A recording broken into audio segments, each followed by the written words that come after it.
지난 2010년도에 울지마 톤즈라고 하는 영화가 개봉됐었습니다. 이 영화를 못 보신 분은 계실지라도 이태석 신부라는 이름은 기억하시는 분들이 많이 계실 겁니다. 이태석 신부님은 그 아프리카의 수단이라고 하는 나라의 남쪽에 있는 톤즈라고 하는 작은 마을에서 의사로, 신부로 많은 분들을 슈바이처처럼 섬겼습니다. 그런데 48세 대장암으로 세상을 떠났습니다. 그분의 숭고한 사랑과 희생을 기리기 위해서 텔레비전에서 다큐멘터리도 만들고 또 울지마 톤즈라고 하는 영화도 만들었습니다.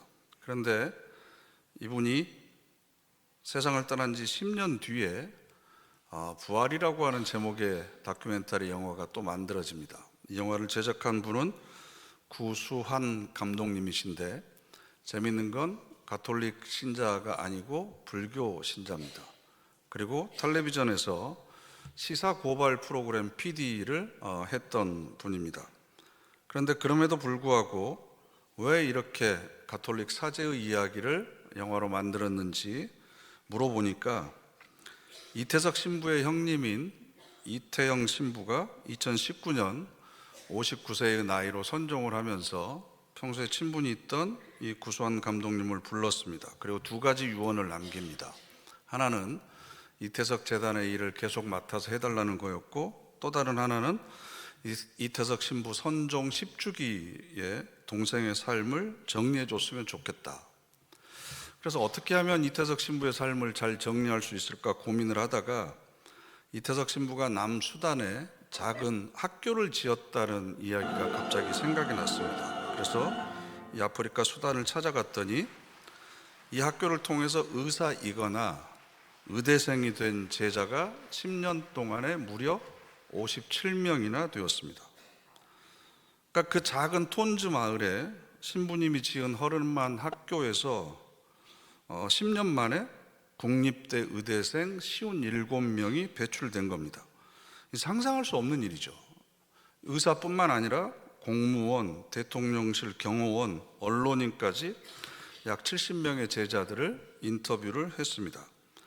그런데 이 제자들이 먹고 살기 위해서 의사가 된 것이 아니고 신부님 때문에 의사가 됐고 신부님처럼 살고 싶습니다 라는 이야기를 남겼습니다.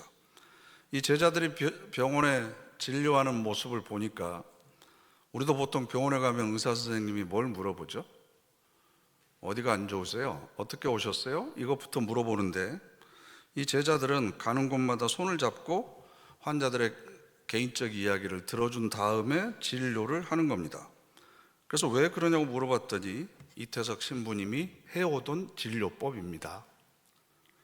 그래서 아이들이 신부님의 삶을 그대로 닮아가고 있구나. 한 번은 제자들과 함께 한센인 마을, 즉 나병 환자들만 모여 살고 있는 그 마을에 가서 진료를 했는데 60명 정도 사는 작은 마을이었습니다. 그런데 300명의 환자가 몰렸습니다. 의사가 주변에 없으니까 의사가 온다는 소문을 듣고 이 동네 저 동네에서 전부 몰려든 거죠. 그래서 아침부터 저녁까지 밥도 먹지 못하고 굶으면서 진료를 했습니다. 근데 12년 만에 진료를 받은 환자도 있었습니다. 의사가 당신의 손을 잡았을 때 어떤 기분이 들었습니까? 이렇게 질문을 하니까 이태석 신부님이 저희 곁에 돌아온 것 같았습니다 라고 대답을 했습니다. 그래서 이 구감독님이 원래는 이 다큐멘터리를 제작을 할 때 그 제목을 우리가 이태석입니다 라는 제목을 생각하고 있었는데 현장에 찾아가서 인터뷰를 하면서 제목을 그 자리에서 바꿨습니다. 그래서 다큐멘터리의 이름이 부활입니다. 부활. 불교 신자인 감독님이 왜 이런 영화를 만드셨습니까? 그랬더니 아주 의미 있는 말을 남깁니다. 종교의 역할이 뭡니까? 절망하는 사람들에게 희망을 줘야 되는데 법복 입은 스님이든 예복을 입은 목사든 사제복을 입은 신부든 종교는 사람들에게 희망을 주고 사람들이 의지할 수 있는 역할을 해야 한다고 생각했는데 신부님의 삶을 보며 그것을 느꼈습니다. 어느 날 정진석 추기경님이 감사표를 주신다고 해서 방문을 한 적이 있습니다. 그때 대화 중에 제가 이렇게 이야기했습니다. 저는 톤즈 마을에서 예수님을 만나고 왔습니다. 이상하잖아요? 불교 신자가 예수님을 보고 왔으니까. 당신이 본 예수는 어떤 분이었습니까? 추기경이 묻자 이렇게 대답합니다.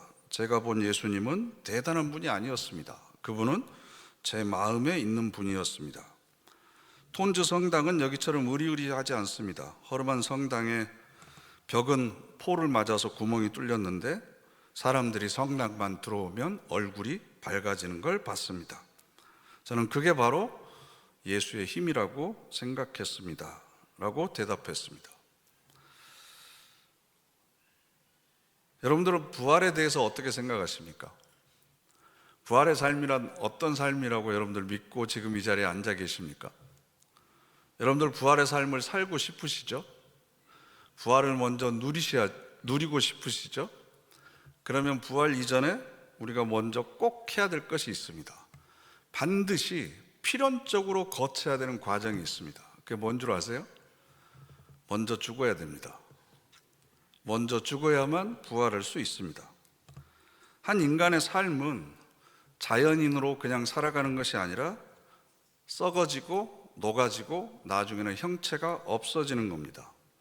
그 형체는 사라졌지만 다른 얼굴, 다른 삶으로 더 큰 영향력과 새로운 물결을 일으키는 것, 그게 바로 그 사람의 삶이 다시 살아나는 것입니다. 이태석 신부님은 죽었습니다. 코에 숨이 끊겼습니다. 그런데 자기의 삶이라고 하는 하나님께서 허락하신 모든 삶의 자원을 톤즈의 아이들의 삶에 필요한 자양분으로 내어놓았습니다. 그리고 더 많은 열매를 맺었습니다. 이태석 신부는 세상에 없습니다. 죽었습니다. 그런데 그를 기억하고 있는 사람들의 삶과 하나가 되었습니다. 예수님은 죽었습니다. 예수의 부활은 2000년 전에 일어났던 사건입니다. 그리고 예수는 이 땅에 우리와 함께 살고 있지 않습니다. 그러나 예수 그리스도의 삶이 자양분이 되어서 그를 기억하는 수많은 사람들의 삶 속에 살아있고 그 삶은 지금까지 이어져서 저와 여러분들의 삶 가운데 예수 그리스도는 지금도 부활하고 계십니다.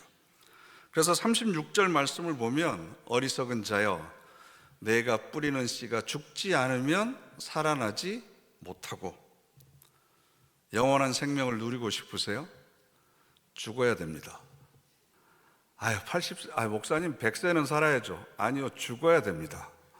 죽어야 우리가 영원한 생명을 누릴 수 있습니다. 또 내가 뿌리는 것은 장래의 형체를 뿌리는 것이 아니요, 나중에 우리가 부활하면 지금 이 모습 이대로 살아나는 것이 아닙니다. 옛날 우리 어르신들은 내가 부활할 때 이 모습 이대로 부활하는 줄 생각해서 화장하지 않았습니다. 영원토록 이 모습 이대로 살아가려면 하루라도 빨리 젊을 때 돌아가시는 게 낫습니다. 그런데 우리가 지금 뿌리는 것은 영원토록 살 형체를 지금 뿌리는 것이 아닙니다. 영광이 다르고 내 모습이 아닙니다. 나는 썩어집니다. 그리고 내 삶을 자양분으로 해서 살아나는 사람들이 있습니다. 그리고 그 사람들의 삶을 통해서 내 삶은 계속해서 이어지게 되어 있습니다. 죽은 시체가 벌떡 일어나는 것이 부활이 아닙니다. 그래서 오늘 42절과 44절 말씀을 보면 썩을 것으로 심지만 썩지 아니할 것으로 다시 살아납니다. 욕된 것으로 심지만 영광스러운 것으로 다시 살아납니다. 약한 것으로 심지만 강한 것으로 다시 살아납니다. 육신의 몸을 가지고 심으면 죽지만, 그래서 썩지만 거기서 신령한 몸으로, 영의 몸으로 우리가 다시 살아나는 겁니다. 대부분은 이원론적인 시각을 가지고 육신은 악한 거니까 육신은 땅 속에 들어가고 영혼은 선한 거니까 영혼은 하나님 나라로 올라가고 이렇게 분리되는 것처럼 생각합니다. 아닙니다. 차원이 다른 새로운 존재, 새로운 몸으로 우리가 변화되는 것이 부활입니다. 그래서 신비한 몸, 신령한 몸, 영의 몸이라고 이야기합니다. 여러분, 배추 씨는 땅에 떨어져 썩습니다. 죽습니다. 그런데 땅을 뚫고 나오는 배추는 씨하고는 전혀 다른 모습입니다. 알을 깨고 태어난 생명은 그 알과는 전혀 다른 모양입니다. 반드시 대전제가 있습니다. 씨는 땅에 떨어져서 썩어져야 됩니다. 알은 깨지고 부서져야 됩니다. 그래야 거기에서 새로운 생명이 태어납니다. 부활신앙은 다른 말로 이야기하면 죽는 신앙입니다.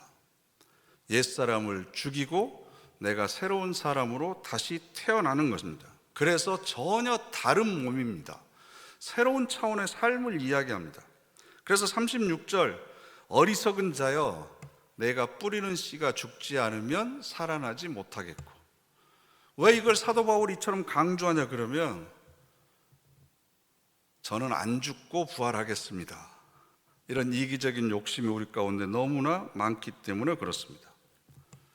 우리가 해년마다 맞이하는 부활주일이 예수님의 부활을 기념하는 주일이 이제는 그만 되었으면 좋겠습니다. 해년마다 맞이하는 부활주일이 내가 죽고 내가 다시 살아나는 나의 부활주일이 되어야 됩니다. 내 삶을 통해서 나를 기억하는 사람들이 또 다른 생명과 또 다른 열매를 많이 맺도록, 주님, 제가 썩어집니다, 제가 죽겠습니다 라고 선언하는 그런 날이 되어야 됩니다. 그래서 오늘 우리가 읽은 본문 바로 앞에 보면 31절에 바울이 이렇게 고백합니다. 함께 읽어보실까요? 형제들아, 내가 그리스도 예수 우리 주 안에서 가진 바 너희에 대한 나의 자랑을 두고 단언하노니 나는 날마다 죽노라. 아멘. 나는 날마다 죽노라. 이 말을 다르게 바꿔보면 나는 날마다 부활하느니라, 나는 날마다 다시 살아나느니라 라는 고백입니다. 그래서 죽어야만 다시 새로운 신령한 몸과 영의 몸으로 부활하는 그 신앙의 신비를 경험하며 살아가는 우리 모두가 되시기를 간절히 바랍니다. 기도하겠습니다. 하나님, 저희들이 이 땅에 와서 삶을 살아가는 것이 어쩌면 하늘의 씨앗처럼 땅속에서 심겨지고 썩어져가는 과정인지도 모르겠습니다. 저희들이 그렇게 썩어져가고 죽는 그 과정을 통해서 저희들을 통해 새싹이 나게 하시고 줄기와 가지가 자라게 하시고, 그래서 많은 사람들에게 새로운 생명을 전해주는 자양분이 되게 하여 주시옵소서. 우리의 삶을 통해서 하나님 영광 받아주시고, 이기적인 욕망과 죄악된 본성이 매일 죽고 하나님의 사랑 가운데서 다시 살아나는 은총을 허락하여 주시옵소서. 우리 다 같이 합심해서 결단의 기도 잠깐 드리겠습니다.